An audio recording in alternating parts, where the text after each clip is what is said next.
The UEFA Under-17 Championship semi-finals gave us a heavyweight matchup that felt more like a grand finale. It was Belgium taking on France, two of the absolute best talent factories in the global soccer going head-to-head for a ticket to championship game. Before the opening whistle, the anticipation was through in the roof. These two countries share a massive footballing border, an intense rivalry, and a history of producing global superstars. If you wanted a glimpse into the future of European soccer, this was the match to watch. When the final whistle blew, it was Belgium celebrating a massive 2-1 victory, booking their place into the tournament final. France fought until the literal last second, but Belgium's tactical discipline and lethal execution proved to be just enough to carry them through. Today we are going to dissect exactly how this match unfolded.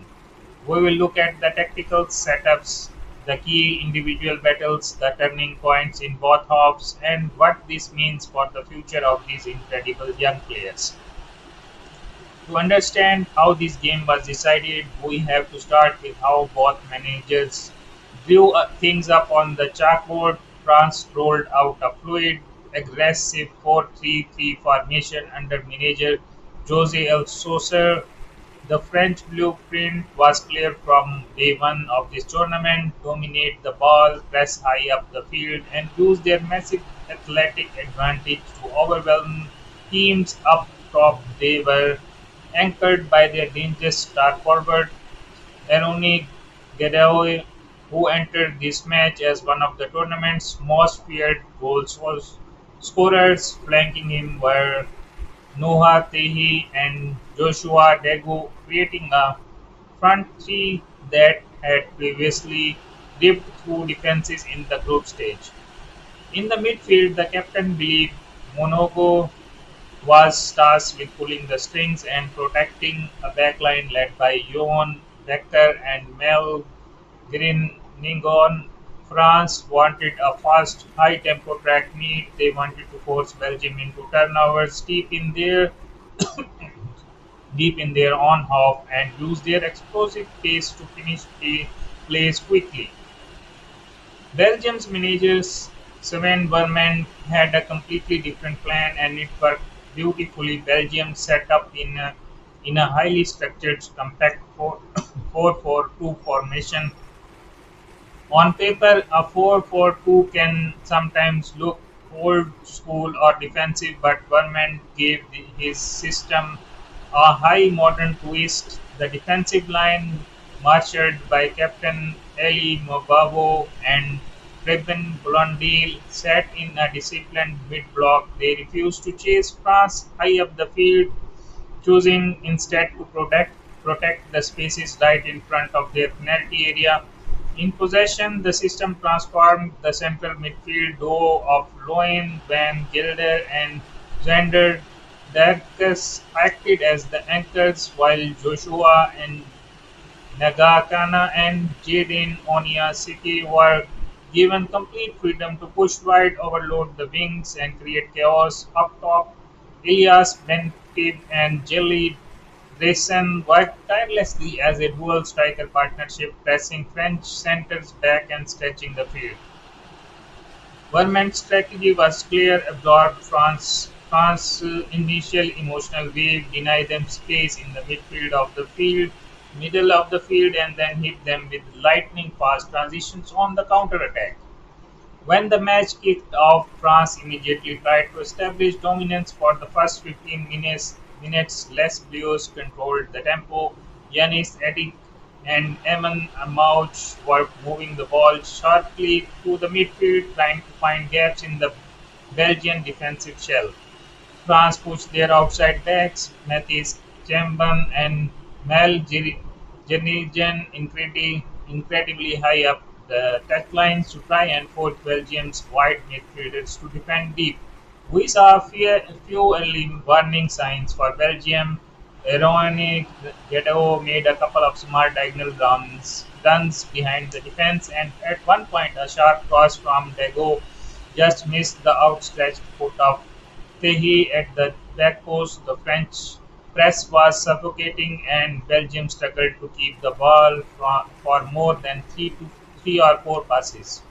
It looked like it was only a matter of time before France would find the opening goal, but the football is a game of moments and Belgium stayed incredibly patient. They didn't panic under the early French pressure. Captain Elie Mabavo was absolute loyalty in the box during this opening stretch, winning three crucial aerial duels and keeping his young backline organized.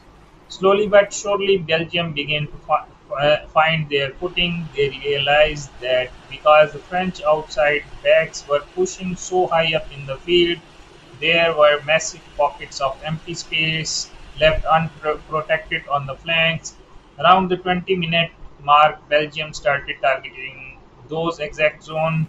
Xander Dex began dropping a bit deeper to pick up the ball from his defenders, bypass the French midfield press, and spray long diagonal passes out wide to Jaden Onyaseke. This tactical adjustment completely changed the momentum of the first half, setting up the opening goal in the 25th minute. The sequence was a work of art. Belgium won the ball back deep in their own territory. Instead of clearing it blindly, Louis van Gelder played a sharp first-time pass into the feet of Grayson. Grayson turned beautifully and launched a perfectly weighted ball down the right flank into the path of Jadon Onyaseke. Onyaseke caught the French defense completely out of position. He isolated his defender, drove hard into the penalty box, and showed exactly why European scouts are raving about his talent.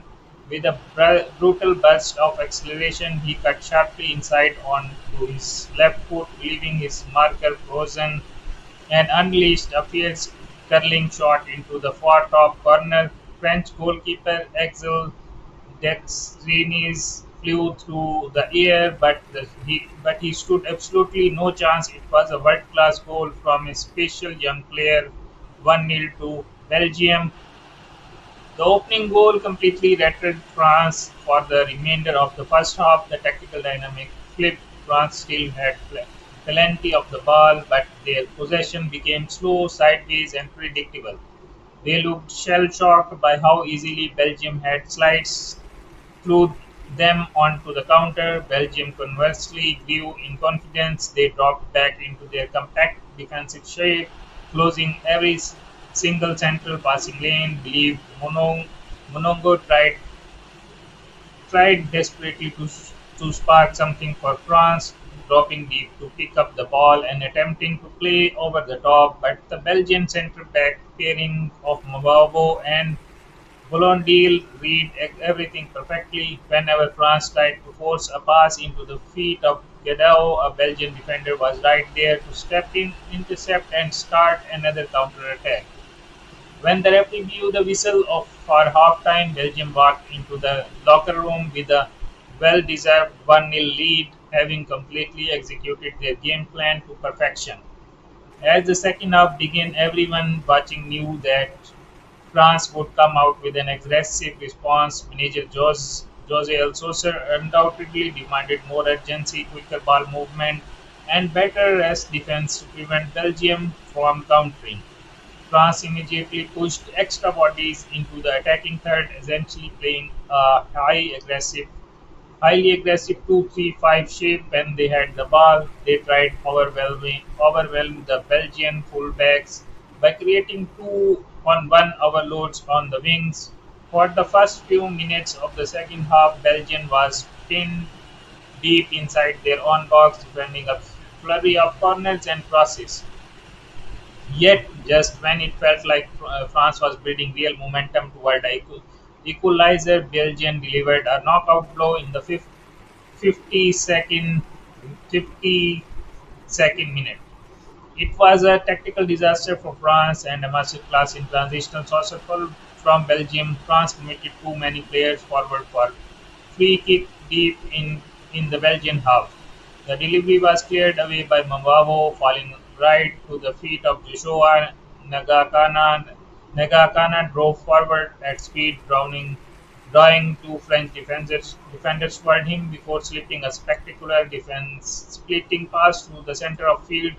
Elias Penti timed his run perfectly, breaking the offside trap and finding himself completely one-on-one with goalkeeper with an immense amount of pressure on his shoulders. Tape remained incredibly cool is as uh, Decrenes rushed out to close the angle.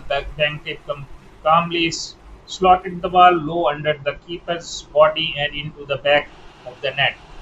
2-0 to Belgium. Going down 2-0 is a massive psychological test for any team, let alone a group of 17-year-old players in a European semi-final. For about 5 minutes, France looked down and out. Belgium almost scored a third when Onia Seke hit the post after another brilliant individual run, but you can never count out a French team. They have too much individual quality, and their pride kicked in. Also made some crucial substitutions, bringing on fresh legs in the midfield and attack, which injected a massive amount of energy back into Les Bleus. They stopped trying to play through the crowded center of the field and began utilizing the raw space of their wingers to hit hard crosses across the face of Belgian goal. The French pressure finally paid off in the 64th minute, setting up a grandstand finish. The goal was all about the sheer determination and elite movement of Veronique Guidou. France worked the ball brilliantly down the left wing, where a sharp combination play allowed them to find a yard of space. A beautiful whipped cross was sent into the heart of the Belgian penalty box. For the first time all game, the Belgian centre backs lost track of Guidou for a split second. That was all space the French star needed. Guidou made a brilliant darting run to the front post, got across his defender, and met the ball with a powerful clinical volley that flew past Belgian goalkeeper Mathis Segers. It was an elite striker's finish, and it completely altered the energy in the stadium. 2-1, and the France was throwing everything they had forward.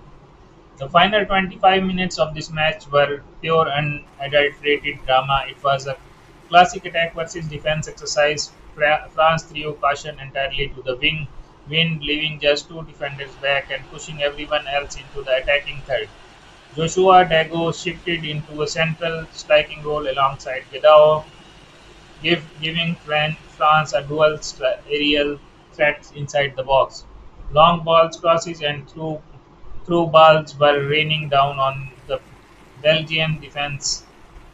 You could see the fatigue starting to set in for the young Belgian players who had spent the entire match running, shifting, and absorbing contact.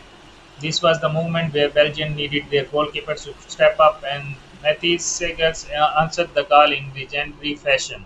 In the 78th minute, France looked certain to equalize. A chaotic scramble inside the box saw the ball drop perfectly to the feet of French substitute Mohamed Dabi, just 10 yards out from goal. Dabi hit a fierce low shot aimed squarely at the bottom corner. Segers showed unbelievable lightning fast reflexes, throwing himself down to his right and to make a spectacular fingertip save. Turning the ball around the post, it was a definitive game-saving moment. France kept pushing, winning corner after corner as the clock ticked down. In the 85th minute, another massive chance fell to Guerrero, whose powerful header of a corner kick looked destined for the back of the net, but Segers did it beautifully, leaping high to punch the ball out of the danger.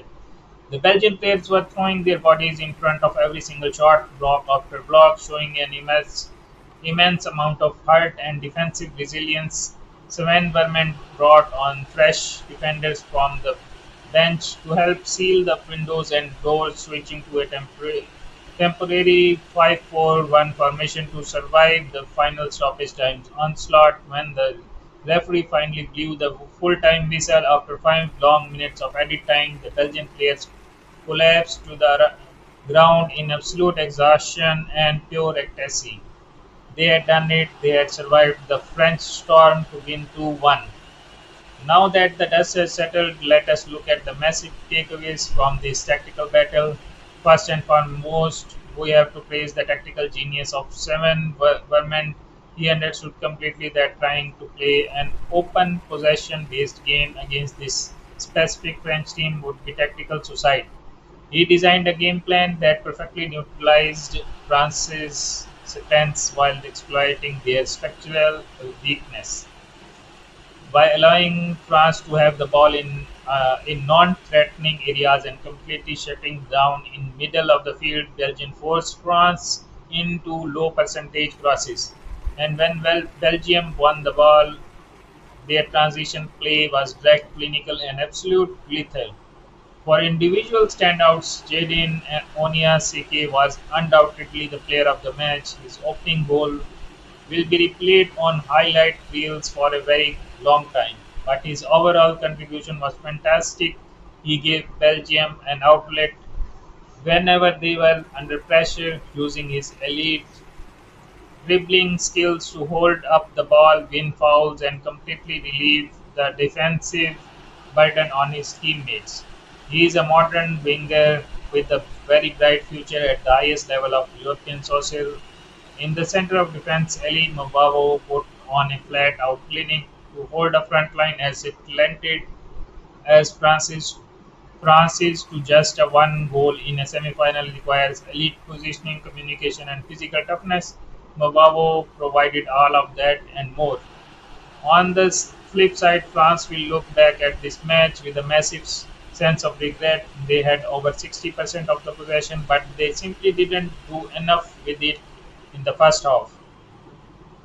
They were caught flat-footed on both Belgian goals, proving that their rest defense and transition prevention need massive work. When you commit your outside backs as high up the field as France does, your central midfielders and centre backs must be hyper aware of the spaces left behind them. Today they got punished by a highly clinical Belgian counterattack. However, players like Eronic Grau proved that their elite prospects Grau's ability to score even when starved of a service for long stretches shows he possesses the raw natural instincts of a top pair number 9. Looking ahead, Belgium moves on the grand finale on June 7th right here in Tallinn. They will face the winner of the other massive semi-final clash between Italy and Spain. Whoever they play, Belgium has proven that they possess the tactical flexibility, the defensive grit, and the individual star power to go all the way and lift the trophy. For France, it is a truly heartbreaking exit, but the future remains incredibly bright for this incredibly talented generation of young players. That wraps up our deep dive analysis of an absolute classic semi final.